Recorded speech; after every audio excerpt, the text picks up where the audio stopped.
estoy acompañado por dos personalidades de cual nosotros guardamos el más alto respeto y aprecio por sus funciones históricamente en la lucha por la institucionalidad en este país. Cada una en su campo, ya son muy conocidas. Además, tengo el privilegio de estar en medio de dos damas, ¿no? De dos damas, que es un privilegio que no se la da cualquiera a estas horas de la mañana, y no digamos de la calidad, de la conducta y del conocimiento de estas dos damas. Me refiero a la abogada Linda Alicia Rivera, que es la vicepresidenta de la subcomisionada de Derechos Humanos, ¿verdad? Nos acompaña, bienvenida. Es un placer tenerla con nosotros. Muy amable por la invitación, le agradezco mucho.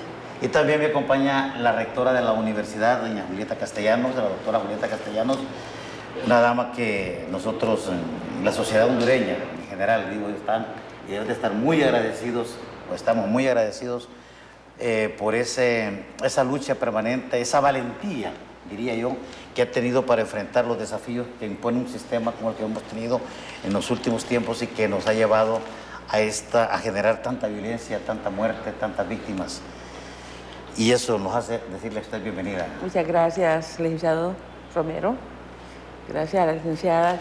No nos mirábamos ya días, pero igual muchos recuerdos gratos de sus luchas. Así que estoy en medio de dos damas que le marcan antecedentes de una lucha en algo común: democratizar este país, respetar la institucionalidad de este país, luchar por la vida, luchar por los derechos humanos, luchar por el respeto y por la dignidad de las personas. Y creo que eso podría marcar la afinidad en los antecedentes que tienen las dos invitadas de lujo que tenemos aquí nosotros en este momento. Correcto, esta es mi cámara. Gracias, muy amables compañeros. Quisiera comenzar el tema con algo que abordábamos extra micrófono para ir ya profundizando en este tema de la violencia, de violaciones a los derechos humanos. La violencia en sí genera violaciones a los derechos humanos, ¿no? Si bien es cierto, quien violenta el derecho humano por definición doctrinal y filosófica es el Estado, ¿verdad? Es el Estado, y muchas veces en la persecución del mismo delito, en la persecución del mismo crimen, el Estado sobrepasa su marco legal y esto lo convierte en un violador de derechos humanos. Quisiera comenzar, le decía, y voy a comenzar con la rectora, con lo que dialogamos, platicamos extra micrófono, en los minutos que platicamos extra micrófono. Estamos sumamente preocupados. Y yo no sé, René, si tenemos listo para que lo viéramos brevemente. René, las declaraciones, la nota de Fernando Maldonado de Lidia Díaz, de lo que dijo el vicepresidente de la Judicatura, el abogado Teodoro, ¿lo tenemos listo? Dejémoslo ir para que nuestra invitada lo vea. Del equipo técnico que tienen y que están certificados ellos, van a hacer la prueba del polígrafo, que eso es totalmente confidencial. Tienen un grupo de psicólogos que son los que practican ellos estas pruebas, no es el Poder Judicial, porque eso se prestaría a que se diera una parcialidad y ayudarles a uno, no, sino que son un tercero imparcial, objetivo, que es la Dirección de Inteligencia de las Fuerzas Armadas, a través de sus psicólogos y a través del equipo especialista en polígrafo, que nos van a certificar los resultados de estas 3 pruebas de confianza. Y como les repito, todos los funcionarios administrativos y jueces, magistrados del país van a ser sometidos a las pruebas de confianza. La ley del Consejo nos da la facultad de hacer estas pruebas y la única institución del Estado que las hace de forma gratuita, sin costo, es las Fuerzas Armadas. Si nosotros buscamos una organización internacional, costaría millones y millones de lempiras, que no los tenemos, no tenemos ese presupuesto. Debemos de confiar en las Fuerzas Armadas, debemos de confiar que es un tercero objetivo que va a hacernos esta práctica de pruebas de forma gratuita para el Poder Judicial. Es decir, según los resultados, nosotros vamos a decir qué jueces se quedan, qué funcionarios se quedan y qué funcionarios se van del Poder Judicial a través de ese resultado de las pruebas de confianza. El Consejo de la Judicatura decidió que las Fuerzas Armadas... La ley lo establece. Es correcto. Doctora. Bueno, esto me recuerda, no había escuchado las declaraciones que he escuchado esta mañana, porque el día de ayer estuve en San Marcos de la Sierra con los alcaldes de dos comunidades lencas, de Yamaranguila y San Marcos. Fue todo el día prácticamente, pero esto me recuerda el proceso de selección que hubo para el Ministerio Público, ¿verdad? En ese proceso de selección, la unidad de inteligencia que presidía el general Pacheco Tinoco en ese momento hizo las pruebas de confianza de los aspirantes al Ministerio Público, al fiscal general y fiscal adjunto. Cuando nos llegaron a presentar la información a nosotros, no fue personal militar, fueron personales civiles que aplicaban la batería de test y que tenía que ver con la carrera, con ser psicólogos en principio. Estaba el comisionado de ese momento, el doctor Ramón Custodio López, y los otros miembros que integrábamos este grupo, y ya nosotros habíamos hecho pues un criterio de los dos fases previas, que era ver currículum y ver la entrevista que se había pasado. Y los resultados de las pruebas de confianza, en este caso, lo que medían era para seleccionar a los fiscales. Los fiscales. Eran una serie de atributos personales que les daban la fortaleza para el cargo, ¿verdad? La fortaleza de ser personas con una psique muy fuerte, que no tuvieran ansiedad, que no fueran depresivos, porque es un cargo de mucha presión, ¿verdad? Y uno de ver las respuestas que ellos dieron, ver su currículum y ver los resultados de las pruebas fueron bastante coincidentes, ¿verdad? En su momento el general Pacheco llegó, recuerdo, y los sobres venían sellados totalmente. Esto era para un cargo de fiscal general, ¿verdad? Que habían alrededor de 30 aspirantes, creo, al cargo, ¿verdad? Unos 12 estaban en los mejores lugares, pero en este caso de los jueces se suma un elemento que puede ser realmente negativo, ¿verdad? Y es el hecho que al juzgado pueden llegar imputados militares, ¿verdad? Pueden llegar imputados militares y esto se puede convertir en una relación, en un nexo que no puede contribuir al fortalecimiento institucional, ¿verdad? Yo creo que, como en todas instituciones, depende de quién lo dirija, ¿verdad? Sí. Depende de quién dirija una institución. Si son personas que tienen muy claro el concepto de fortaleza institucional, los riesgos se minimizan. Pero si son personas que ven los cargos para quedar bien y que la mayoría o que muchos funcionarios ven los cargos así, a quién perjudico, a quién no perjudico, esto sí se puede convertir en un elemento que pudiera debilitar. Lamentablemente la DIEP, que es un órgano dirigido por civiles, pues habría que ver por qué no van a la DIEP, ¿verdad? Que ahí ese riesgo es mucho menor. Nosotros hemos visto el caso del joven Ever Llanes, ¿verdad?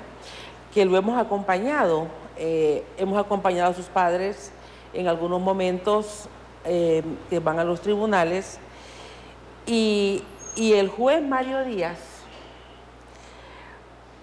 que coincidió el juicio, la audiencia, con la llegada al país de miembros de la Corte Interamericana de Derechos Humanos y jueces por la democracia, sacaron un comunicado donde señalaban las debilidades institucionales.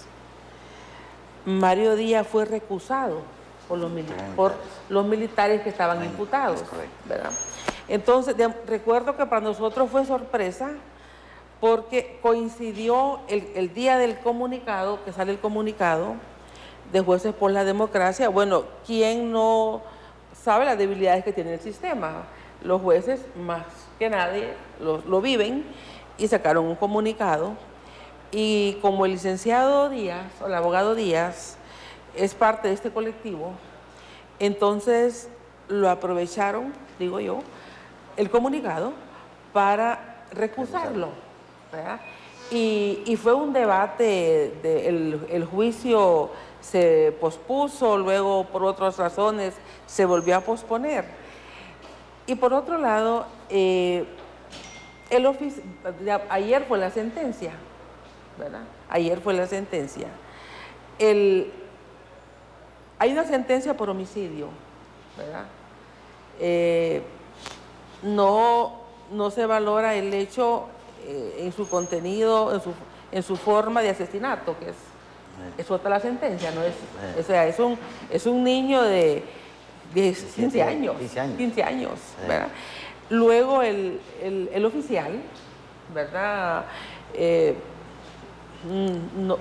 Fue absuelto, ¿verdad? Y otro de los miembros, y no hubo ninguna acción contra el que comandaba la patrulla, ¿verdad? Entonces, son los casos que uno todavía no termina de ver fortalecimiento institucional. Porque cuando hablamos de fortalecimiento institucional, significa que cualquier funcionario, cualquier persona, independientemente del rango, del grado, de la raza, de la clase social, de su riqueza, de lo que sea, pasa por la justicia. Eso es fortalecimiento institucional. Pero en las Fuerzas Armadas y en la policía hay un concepto que es muy clave en ellos y es el espíritu de cuerpo. Sí. El espíritu de cuerpo. Para el caso en los asesinos de mi hijo y de Carlos David, esa promoción se graduaron como 60, me han dicho, y también me han dicho que ellos han comentado, sus compañeros, que el oficial puede pasar una semana en casa de cada compañero y que ellos lo van a proteger porque ellos en un futuro creen que pueden pasar por igual circunstancia y esperan tener el mismo acompañamiento de sus compañeros de promoción. Hay un espíritu eso es lo que define solidario. El espíritu eso es lo que define el espíritu de cuerpo. Sí. Entonces, esto es lo que nosotros miraríamos que se analizara muy detenidamente, el impacto que puede tener en el fortalecimiento institucional, en la aplicación de la justicia, que las pruebas de confianza de todo el sistema lo realice una institución que como institución y sus miembros en el ejercicio de su función pueden excederse y que puede haber realmente ahí una relación que no favorezca el fortalecimiento institucional. Así es. ¿Conflicto de intereses se podría encontrar? Bueno, antes quiero decirle que tuve conocimiento de que ya está aprobada la ley por el Congreso, donde están dándole carácter ya definitivo a una institución que va a realizar pruebas de confianza, ¿verdad? Y que se está más bien trabajando en un reglamento para que esa ley sea efectiva. Yo estoy de acuerdo con la señora rectora que la selección de los jueces y magistrados es de enorme importancia para la institucionalidad del país. Entonces debe tenerse mucho cuidado quiénes van a hacer esa selección. Y la sugerencia que también ella hace en relación a que esos aportes los podría hacer la Dirección de Investigación de la carrera policial, investigación, la 10, sí, eso sería trascendente, porque estaríamos con una institución que es civil, una institución que ha venido trabajando y ya tiene experiencia y que le da más credibilidad a la sociedad en general, porque se trata también de una entidad que va a buscar siempre una selección apropiada de los jueces. Toda política pública sobre seguridad ciudadana requiere, entre otros elementos, que se crea una estructura adecuada para hacer justicia, ¿verdad? Si nosotros no seleccionamos de la manera más pertinente a personas que van a conocer nuestros casos específicos cuando accedamos a la justicia, cuando tengamos acceso a la justicia, vamos a estar en una situación de mucha dificultad. Entonces, yo coincido en parte mucho con la señora rectora de que lo interesante e importante sería crear una institución que no fuera la militar para que realizar esas pruebas de confianza. Sí, yo me pregunto, y me he preguntado, señora rectora, abogada Alicia Rivera, lo siguiente. ¿Cómo podríamos confiar los hondureños y las hondureñas, el pueblo en general? Fíjese que voy a partir de lo que la rectora dijo al inicio, que le recordó cuando se eligió al fiscal general adjunto. Se practicaron las pruebas de confianza. ¿Qué confianza tenían esas pruebas que uno de los más altos funcionarios de la Fiscalía, el fiscal general adjunto, está implicado directamente en el recibir un soborno? Eso lo digo yo, lógicamente, y es mi responsabilidad, ¿verdad? Y lo digo lo digo con el conocimiento de causa, con las pruebas que tenemos nosotros, ¿verdad?, de que está implicado en un soborno que recibió. Me refiero al abogado Rigoberto Cuellar, que es el fiscal general adjunto, pasó por estas pruebas de confianza. Vamos más acá. No es posible, y quiero retomar un Twitter, algo que tuiteó la rectora, en su Twitter ahí, que decía: se depuró la policía, más o menos decía, se depuró la policía porque estaba contaminada con el crimen organizado. Se creó la policía militar. Y la policía militar nos salió también un fiasco, de repente participando en crímenes, ¿verdad? Se crean los tigres, y los tigres también aparecen involucrados, señalados. Entonces, ¿a quién recurre? ¿Y ahora qué sigue? ¿Ahora qué sigue? Sí. Parto de eso. Entonces, ¿qué confianza podríamos tener en aquellos que como institución están coludidas también con el crimen, están llenas de hombres que matan? Nosotros denunciamos aquí en esta casa de radio secuestros de otros jóvenes. Digamos, disculpe que me sonreí, pero es que estuve recordándome que cuando escribí ese Twitter me comentaron que los estudiantes de la universidad, como somos los Pumas, vieron que siguen los Pumas. Sí. Yo querría, es cierto lo que dice, quiero agregar un elemento que considero importante. Como persona que trabaja en derechos humanos y sé la importancia que tiene la perspectiva de los derechos humanos, debería ser importantísimo que en sus procesos de selección del personal, de los jueces y los magistrados, ¿verdad?, y de otros órganos que son operadores de justicia, se considera al Comisionado Nacional de los Derechos Humanos, que estuviera presente en esos procesos. Así, por dos importantes situaciones. Por una, porque se evitaría cualquier violación a los derechos humanos de las personas que están sometidas al proceso, por una parte, y por otra, porque la garantía de esa perspectiva y ese enfoque de derechos humanos es importante también para que tenga credibilidad el proceso. Sí, yo quería aclarar sobre la otra parte de la intervención que usted hizo. La prueba de confianza, y actualmente la misma DIEP no hace el estudio pecuniario, ¿verdad? Lo que la prueba de confianza hace son los estudios psicométricos de inteligencia, razonamiento lógico, de fortalezas psíquicas, para complementar ya un proceso de selección. Pues se pasa por el Tribunal de Cuentas y se pasa por los órganos contadores del Estado, y las comisiones fiscalizadoras, la Comisión de Banca y Seguros, etcétera. Por eso es que uno no sabe en este momento dónde está la debilidad absoluta de la prueba de confianza. Claro, si consumen drogas y la prueba de confianza hecha por polígrafo no lo refleja, si hay un problema, ¿verdad? Pero el caso de enriquecimiento no se puede ver directamente. Con un polígrafo. Directamente, hay que investigarlo. ¿Verdad? Hay que investigarlo y hay que complementar.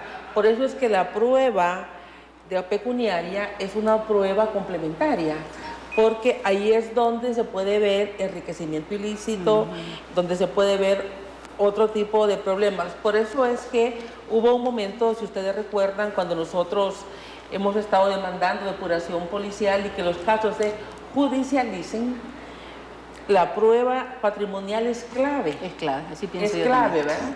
Es clave, pero ahí no se entra.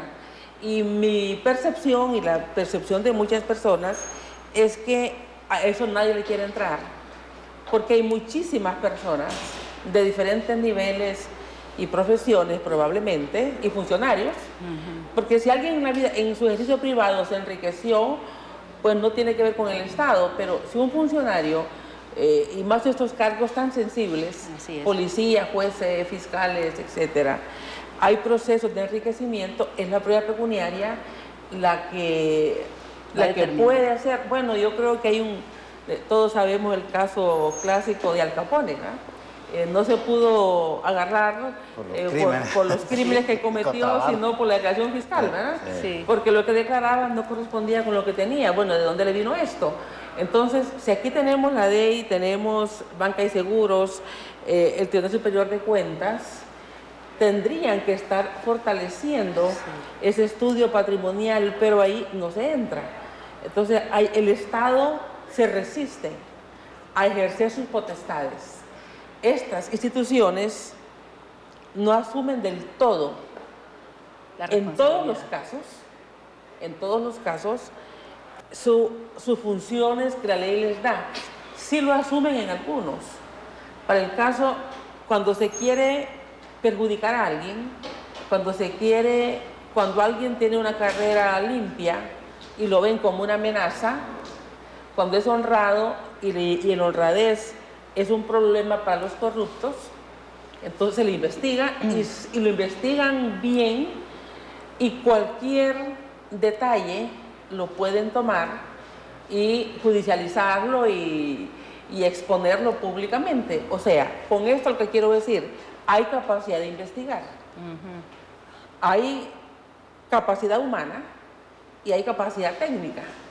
Lo que hay es un proceso de selección, a quién investigo y a quién no investigo. Cuando quieren investigar bien a una persona porque habla mucho, porque señala, porque es un obstáculo para alguna transacción, porque es un riesgo que tenga un buen perfil, entonces hay que investigar y pueden hacerlo, ¿verdad?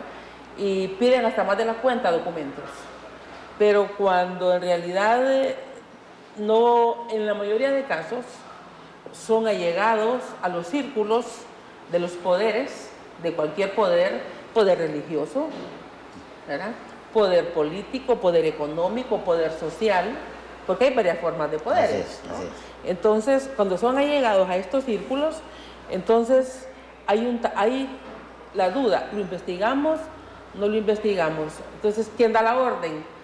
¿El Para chantaje? que un proceso, puede ser el chantaje también, puede ser la investigación, puede ser un chantaje, y a veces no únicamente al funcionario, no a su familia. Así es. Digamos, a veces el funcionario puede ser íntegro, pero alguien de su familia, allegada, le ofrecieron un negocio, lo miró fácil y entró, y bueno, aquí está entonces. Aquí lo debilitamos. Hemos visto mucho de estas prácticas en este momento, ¿verdad? Del chantaje, abogada. Sí, es muy cierto. Y yo estoy de acuerdo también que de las pruebas básicas, la fundamental es la prueba económica.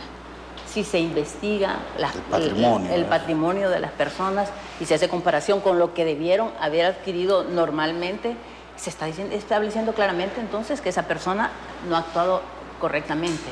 Porque las otras pruebas de confianza, tengo entendido y me lo han platicado a mí, que no son tan fehacientes. Porque esta prueba de la mentira, ¿verdad? Esa prueba dice que pone extremadamente en condiciones psicológicas difíciles a las personas. Y muchas de ellas que se les ha hecho esa prueba, nervios, que en realidad son personas correctas, han salido descalificadas. Entonces, para mí, la prueba del estudio patrimonial. Esa es la prueba básica. Y como bien lo dice la rectora, tenemos los elementos suficientes, tenemos las instituciones, tenemos que pueden hacer esa investigación. Y con eso le haríamos un favor inmenso a todo el pueblo hondureño, ¿verdad? Porque se indicaría expresamente quiénes son aquellas personas que actuaron irregularmente. Yo quiero poner un ejemplo, sin darles nombres. Aquí tuvimos un alcalde hace muchos años que declaró más bienes de los que tenía, y lo que se supuso es que proyectó lo que iba a acumular, en su periodo ejidal, ¿no? Como gobierno de Tegucigalpa.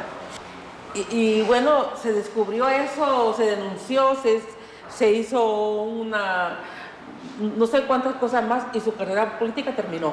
Sí. Nunca más hemos vuelto a ver a ese ciudadano en la vida política. Sí. Pero hay otros que se enriquecieron y siguen siendo exitosos en todos los campos. En las páginas sociales. En ese caso, en el primer caso, la investigación preventiva advirtió, si no tiene lo que dice que tiene en su declaración patrimonial, es porque quiere ir hacia allá, ¿no? Quiere enriquecerse. Era una meta que se había propuesto. Era una meta que se había probablemente era una meta que se había propuesto. Y bueno, esta ciudad lo sancionó.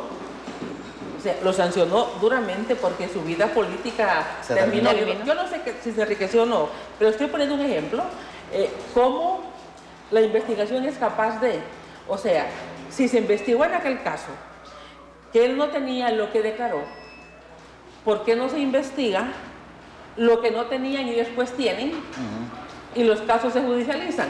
O sea, estamos en un ejemplo contrario, ¿no? Sí. La investigación terminó con la carrera de una persona.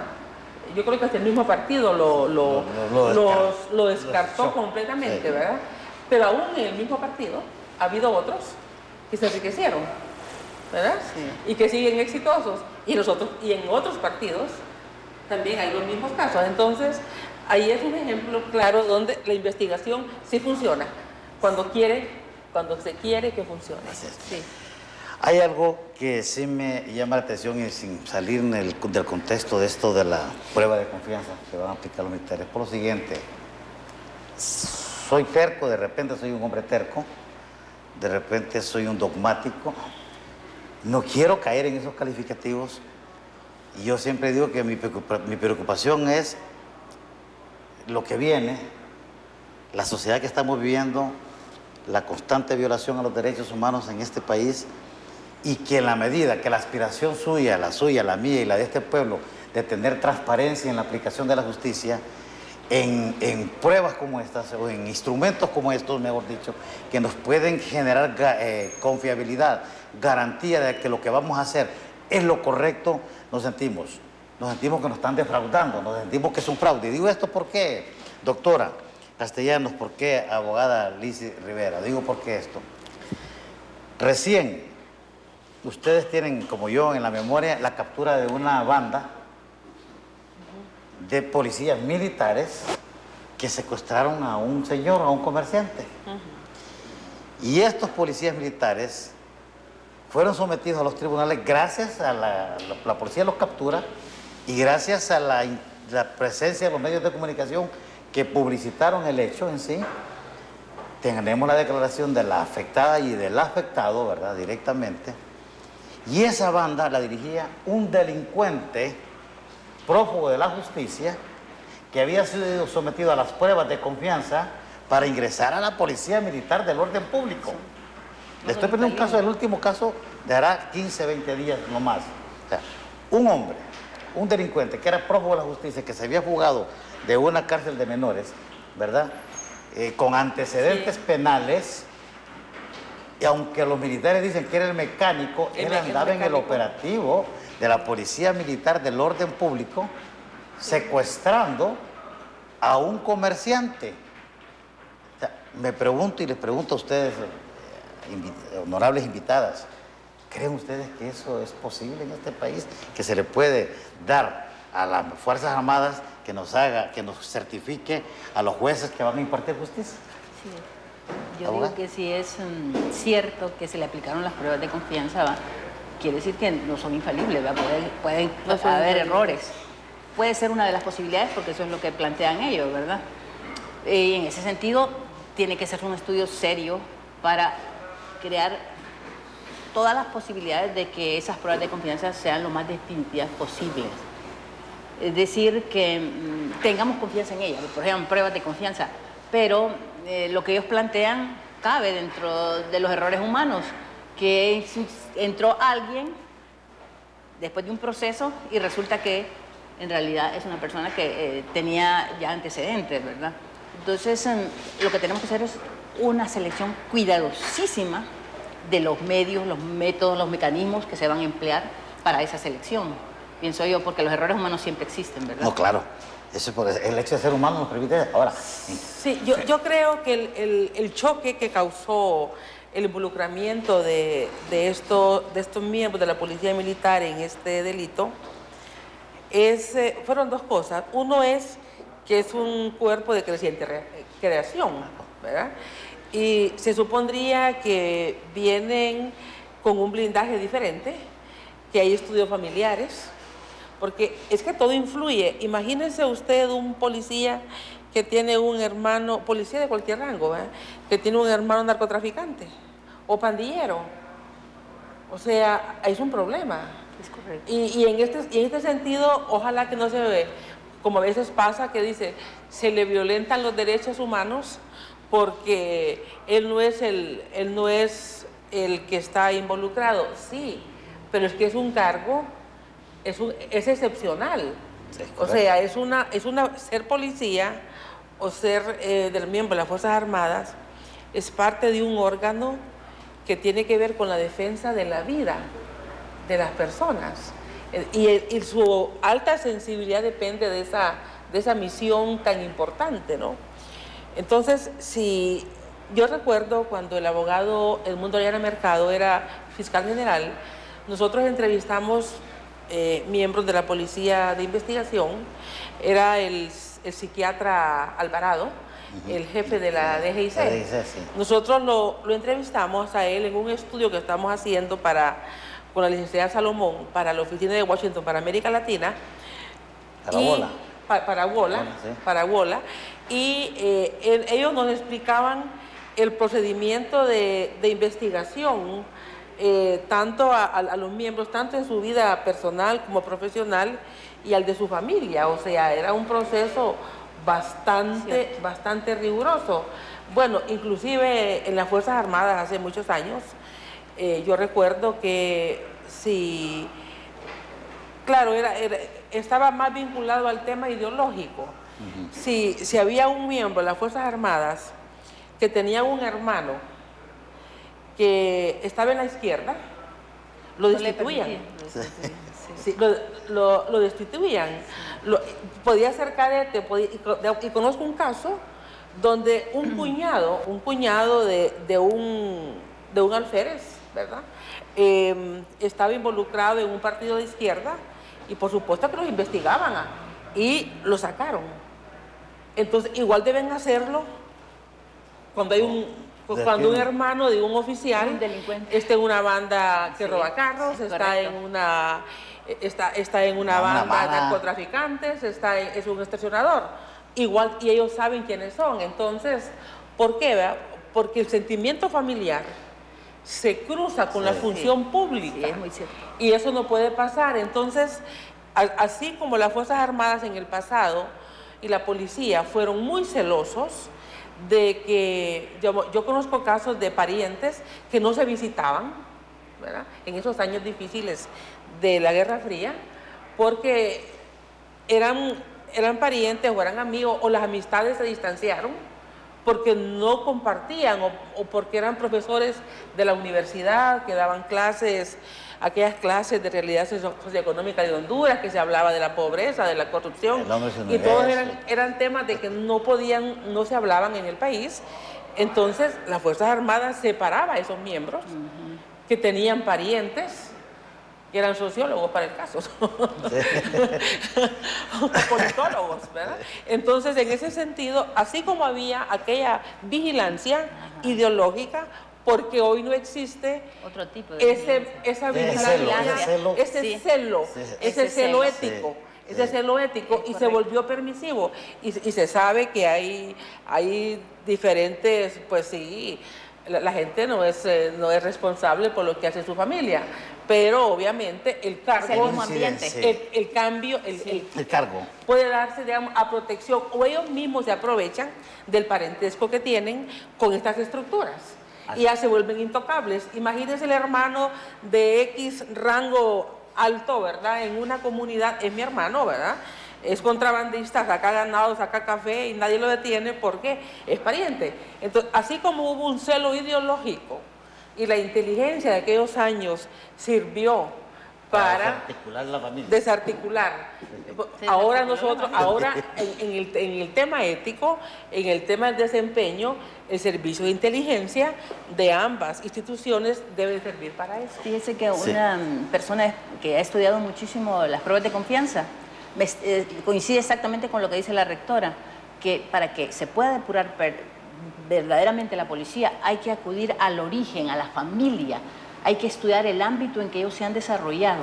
Claro. Y eso es básico, dice, porque de lo contrario, si como ella menciona, si están vinculadas con delincuentes, si están vinculadas con gente que entredicho su forma de actuar, eso lo traen ellos. Y con el tiempo, por mucha formación que se les dé en la academia, cuando vuelven al trabajo, cuando ya están con armas, cuando tienen ese poder, vuelven al origen, ¿verdad? Vuelven a todas las concepciones que se les inculcaron de alguna manera en su familia.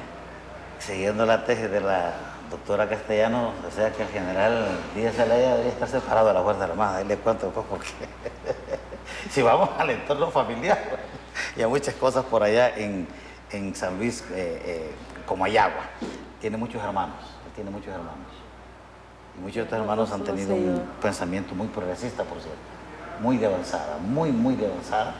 Progresista. Pero es que, digamos, ha cambiado el contexto ya de Guerra Fría, ya no es el mismo, ¿verdad? Sí, ya es otro.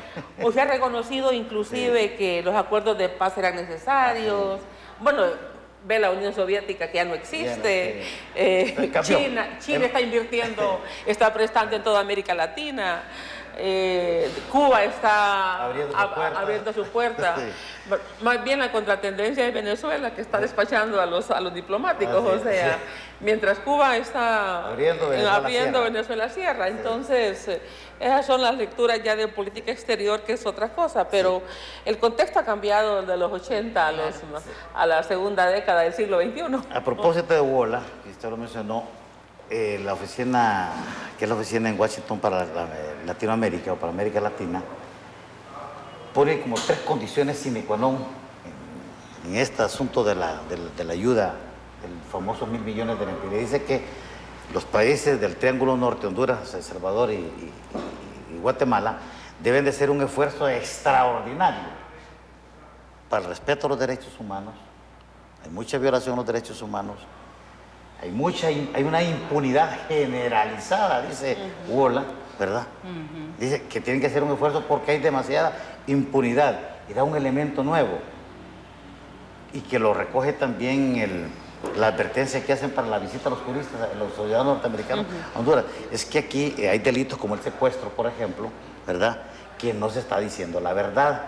O sea, la policía o los órganos que tienen que informar oficialmente sobre estos datos presentan un dato, una estadística, sin embargo, la realidad es otra, ocultan. ¿Por qué ocultar información? ¿Quiénes participan realmente en ese tipo de delitos? Yo tengo aquí un documento, o varios documentos, pero hay uno en que me he metido en que está relacionado con la captura de los Valle, porque he mandado a investigar, y tanto la Fiscalía como la OAVI niegan tener en su poder, porque fíjense qué cosa tan delicada, niegan tener en su poder una caja fuerte. Una caja fuerte que le fue incautada a los Bayer. Le fue incautada, y la información que tengo en mi poder... Pero es aparte del 1.3. Es aparte del 1.3. Eso es nuevo para mí. No, se lo estoy diciendo. Y yo le presento a usted aquí al documento para que vea que sí fue, se lo voy a presentar también a usted, a la abogada Lisa, que sí fue encontrada la caja fuerte. en este operativo. Pero no está identificada entonces. Está en la cadena de custodia. Ah, está en la cadena de custodia. Y desapareció, no aparece. Nosotros entrevistamos hoy, casualmente ayer, a la gente de la OAVE, y la OAVE niega tener en su poder esa caja fuerte. La información que tengo yo es que la caja fuerte pasó a otras manos. No voy a adelantarme a qué cosas porque entonces sería... Entonces, esta caja fuerte, según la información que tengo, contiene... O sea, cuando hablan de 1.3 millones, que todavía, incluso hasta eso, y aquí tengo unos documentos aquí que son firmados, que son documentos, este es el documento del conteo original de los dólares, este es el documento del conteo original. ¿El conteo? Sí, este es el documento del conteo original, y este es el acta original. La tengo en manuscrito, está el conteo, de saco por saco, color del saco y todo, lo tengo, todo esto lo tengo muy documentado. Pero no tiene firma este documento, aquí ¿no? está la firma del acta. Ah, está en la firma del acta. Está en la firma del acta, ¿no? Ya. Está en la firma del acta, ahí están las firmas del acta, este fue el procedimiento, como se llama, ¿verdad? Ajá, este fue el conteo, el conteo rápido. Con las maquinitas, entonces decían... ¿Y cuánto le duró contar todo eso? Le duró casi 4 horas. ¿No? Casi 4 horas. Casi 4 horas. Aquí está en el acta, de tal hora a tal hora, ¿verdad? Lo que duró. Enséñamela. Yo con gusto. ¿Por qué le enseño estos documentos? ¿Por qué le enseño estos documentos? Porque realmente... Pero aquí dice que fue entregada a la Oficina Administrativa de Bienes Incautados. Sí. Y ellos digan que está. Hablan que sí, ellos tienen, dice que sí tienen los 11, y no tienen 11 millones como dice aquí, 11.287.000. Menos los 1.3. Sí, no, sino que ellos hablan que tienen 11 millones, o sea que van apareciendo los 1.3. Van apareciendo, los 1.3 va apareciendo poco a poco, porque la declaración que nos dieron a nosotros ya ayer, hablan ellos de casi 11.000, 12.000 dólares más que esta cantidad. Aquí dice que son 11.287.870 dólares. Es que hubo unos elementos que en el mismo, muy cerca de esa fecha, se sentían mal. Es lo que ha circulado, y ellos mismos hablaron. Ellos mismos fueron como a decir, miren, nos obligaron a hacer esto y esto, ¿verdad? Sí. Porque parece que los obligaron, o sea, hubo algunos, les dijeron, si no lo agarras... Sí, hubo una fuga de información. Sí. Hubo alguien que fue supuestamente, mire, pero hasta ayer la fiscalía no ha presentado nada contundente más que la declaración del jefe de la policía, Villanueva, que fue cambiado casualmente, ¿verdad? Sí, lo que pasa es que, y ahí la explicación que nosotros conocemos, es que el proceso de investigación lo hizo la policía, la Secretaría de Seguridad, y lo hacen sin presencia de un fiscal.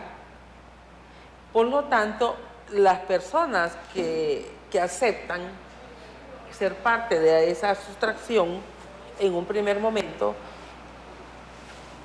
ellos saben que esa declaración que dan no tiene validez legal. ¿Verdad? Sí. No tiene validez legal. Sí, entonces la siguiente declaración ya ellos no aceptan. Entonces ahí fue, y ahí inclusive la Secretaría de Seguridad, hasta donde sabemos, retuvo por muchos días para sí la información, en vez de denunciar a la Fiscalía. Entonces, si eso es cierto, si esa versión es cierta, ahí habría un problema, porque usurpó funciones la policía y con eso de la Fiscalía. Y con eso obstruye la justicia. Sí. Entonces, uno a veces culpa, y yo no estoy salvando al fiscal general, pero uno a veces cree que la Fiscalía es el responsable de todo lo que no funciona en el sistema de justicia. Entonces, si ellos no lo llamó la Secretaría de Seguridad, que era la que conocía, entonces ellos no participan en la investigación. Las pruebas que ellos entregan es una hoja sin firma, que al final dicen, no, ya ellos cuando van con su defensor, se niegan todo lo que han dicho. Entonces la tarea se vuelve más difícil, porque es rastrear en qué gastaron ese dinero, que imagino yo que los que están ahora buscando testaferros. Mire, de repente gastar $10.000 no es tan difícil, sí, ¿verdad? Porque la gente sí, lo puede Sí, 100.000 empiras, no compra nada de peso, nada. Un carro de 70.000 empiras es una chatarra que no Sí, ¿verdad? Ahora ya gastar 70.000 Dólares. Sí, ¿verdad? Sí. Dólares, porque ya estamos hablando de 1,5 millones, más o menos de lempiras. Ahí ya puede comprarse hacerse una casa rural, etcétera, ¿no? Pero entonces, cuando la investigación es mala de origen, Se complica. obstruye el proceso. Se complica. Y a investigar la cadena siguiente es más difícil, porque ya es de buscar testaferros, es de ver... ¿Cómo se hicieron los gastos? Lo pueden tener escondido por mientras. Sí. Bueno, bien pueden aguantarse un año mientras pasa esto, ¿verdad? Tenerlo en cualquier lado escondido, ¿no? O irlo sacando para no tener deudas. Sí, Podría sí, ser. o Ir sea... pagando mire, en este caso va a aparecer un testigo, yo lo digo desde ahorita, en este momento, un policía Ya. que fue obligado, que él declaró, yo voy a tener acceso a ese documento, que él declara que fue obligado por la cúpula policial, primero a que dijera, bueno, le ofrecieron sacarlo del país, le ofrecieron comodidades y un montón de cosas a fin de que fuera a testiguar contra los otros compañeros de él, ¿verdad? Él se negó, dijo que no, porque él realmente no estuvo presente y no sabía nada de eso y no podía... Aquí hay dos factores, el espíritu del cuerpo también, que los policías se da, o el otro es que el hombre realmente no sabe nada y no quiere aceptar esa gran responsabilidad. Ese documento va a aparecer. Es difícil una investigación con esas características. Sí. Es difícil. Es bien difícil. Es difícil. Es como reiniciarla para el Ministerio Público Sí. y con Sí. una serie de obstáculos y trabas, porque lo básico, lo original, no lo conoce, ¿verdad? O no llegaron los testigos, las personas que sí saben de la verdad. Ahora, ¿qué hacer con estos casos, rectora? Vamos, volvemos al tema. ¿Qué hacer con estos casos? Le estoy presentando un documento. Le estoy diciendo, aquí está la hoja de Yo creo que en custodia. ese caso la ley debería ser, bueno, yo no soy abogada, pero me parece a mí que es muy difícil, es muy difícil que con esta forma de procesos que hay en el país llegar a destituir policías. La ley debería ser más expedita y suspender policías, separarlos de la institución, porque igual cuando uno habla con los ministros de seguridad y le hace estos reclamos de por qué siguen manteniendo dentro de la institución personas señaladas, le dicen a uno, bueno, pero es que los despedimos y los jueces no los devuelven. ¿Eh? Vienen peor, porque vienen envalentonados, vienen y nos pasa igual en la universidad. Yo le comentaba ahorita, antes de entrar a la abogada, que la universidad, hace muchos años, los profesores, la asistencia, la firmaban en una hoja, en un libro. Pero pasaba que el profesor le daba un regalito a la secretaria o al conserje para que le prestara el libro al día siguiente, ¿verdad? No iba, pero al día siguiente podía firmar. Entonces le decía, no me marques que no asistí. Déjame el espacio. Digamos, le hablaba, déjame el espacio y yo firmo. Entonces venimos nosotros, en esta administración mía, y ponemos marcar digitalmente, ¿verdad? Pues resulta que un profesor de la Facultad de Economía, que tiene un inspector del trabajo que es hermano de él y trabaja en el Ministerio del Trabajo, pone un recurso, no sé cómo se llama el término, ¿no? Y el inspector general del trabajo nos ha mandado a decir que volvamos a los libros de registro. No creo. Mire, tengo que ver ese documento. No, tiene que verlo. sí, Ah, tengo bueno, que verlo. bueno, lo vamos a traer. Mire, Yo ahí le creo, porque ya había pasado. mire, el profesor de economía tiene un hermano en el Ministerio del Trabajo, que es inspector. Y fíjese que ese profesor de economía, de la Facultad de Economía, siempre gana ese tipo de situaciones irregulares, porque su hermano, me imagino que le pone a firmar al inspector. No sé si el inspector sabrá lo que está firmando, ¿verdad? Pero, mire, primero es una injerencia en la administración de la universidad. Y tenemos autonomía administrativa. Sí. O sea, la universidad tiene autonomía para decidir cómo administra su personal. Sí. Claro. Pero él nos dice, vuelvan a los libros porque la costumbre es ley. Sí. Entonces, pero obviamente que no es una opinión del Ministerio del Trabajo, no es Oficial. ¿cómo le digo? Vaya, no, Vinculante. no es vinculante. Vinculante. Sí, Con no es- fuerza. Digamos, no es fuerza, No ¿no? es fuerza, sí. No es fuerza. Pero imagínese usted, o sea, nosotros vamos a volver a ir donde él y decirle, mire, esto no puede ser, etcétera, ¿verdad? Pero los obstáculos que ponen las mismas instituciones del Estado, digamos, favoreciendo a los que no cumplen. Entonces, en ese caso, las luchas de uno son altas. Inclusive a veces nos pueden multar, el Ministerio del Trabajo nos puede multar, pagamos la multa, y ni modo hay que pagar la multa, ¿verdad? Pero hasta ahí no me llega. Nosotros seguimos con la disposición. Pero ese proceso de estar hostigando una institución del Estado, mire, otra actitud totalmente diferente fue la del ministro anterior. Felicito de Ávila. Mire, fue totalmente, porque él nos sentábamos diciendo, no, esto no es posible, ¿verdad?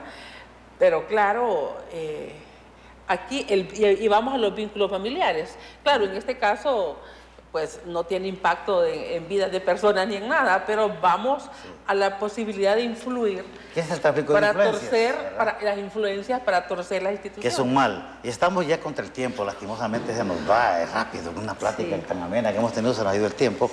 Quisiera concluir con usted, abogada, ese compromiso, o sea, la violencia en general que tenemos, la impunidad que vive el país en general, la falta de operadores de justicia verdaderamente certificados nos permiten lógicamente la impunidad y nos permiten que no podemos desligar el tema de los derechos humanos con todo esto que está pasando. Usted sabe que el comisionado tiene como función fundamental ver o estar en constante observación del trabajo que realizan las entidades administrativas, ¿verdad? Y de esas auditorías que se hacen los estudios y las recomendaciones suficientes al Estado para que haga los cambios. Entonces, la presencia del comisionado... ¿Viene el examen universal viene nuevo? Sí, claro que sí.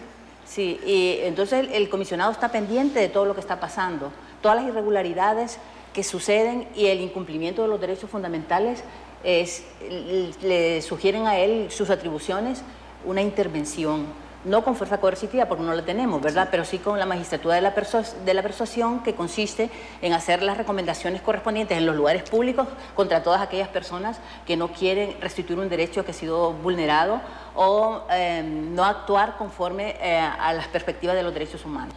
Entonces es fundamental el trabajo del comisionado. La relación que mantienen ustedes con los órganos operadores de justicia, casualmente para que no se vulneren el debido proceso, y todo, pues que también es violación al derecho humano. Es correcto. Nuestra ley orgánica establece que cuando somos la última instancia, cuando las personas han acudido a los entes administrativos o judiciales para que les resuelvan sus situaciones, ya nosotros no podemos intervenir más que para que no se violenten las garantías constitucionales y el debido proceso. Entonces, tenemos delegaciones en 18 departamentos, son 19 delegaciones, las personas que ahí trabajan están pendientes de acudir a los juicios donde se denuncian violaciones a las garantías constitucionales al debido proceso. Entonces estamos pendientes siempre de eso. ¿Cómo no? Rectora, ya también para finalizar, prácticamente estamos contra el tiempo. ¿En qué punto estamos? Digamos, yo creo que es un momento, el país siempre tiene momentos difíciles, ¿verdad? Es un momento que la oportunidad para el fortalecimiento de las instituciones no hay que arriesgarla. El hecho de que las Fuerzas Armadas hayan recobrado su credibilidad la primera parte de este siglo, los primeros años, porque venían de un periodo difícil. Usted le tocó dar una batalla con el asesinato de Rizy Mabel, sí. Y fue el primer caso del que el fuero civil se impuso, ¿no? Hay casos que son paradigmáticos, ese fue uno de esos. Es cierto que las Fuerzas Armadas han recobrado su credibilidad, pero no descansemos en el fortalecimiento democrático en ellas. El fortalecimiento democrático debe descansar en organizaciones civiles. Y aquí hay que pedir a los civiles, gobernantes de diferentes funciones, que si los civiles cumplen, si la DIEP cumple, si la DIEP se fortalece, no hay por qué acudir a la instancia militar a darle una función que es de orden civil y de orden público. Entonces, en ese sentido, la democracia hay que fortalecerla, pero con el fortalecimiento de las instituciones civiles. ¿Cómo no? Gracias, muy agradecido sinceramente, abogada Alicia, sinceramente por haber compartido con nosotros. Muy ¿verdad? amable, yo estoy encantado de haber estado aquí y con la compañía de la rectora, una persona tan distinguida. Bueno, gracias, rectora. Muchas sinceramente, gracias. ¿verdad? Y ojalá, Gracias por los conceptos iguales a usted. Gracias. ojalá la próxima invitación también se acepte para que sigamos debatiendo sobre estos temas. A ustedes, gracias por su atención.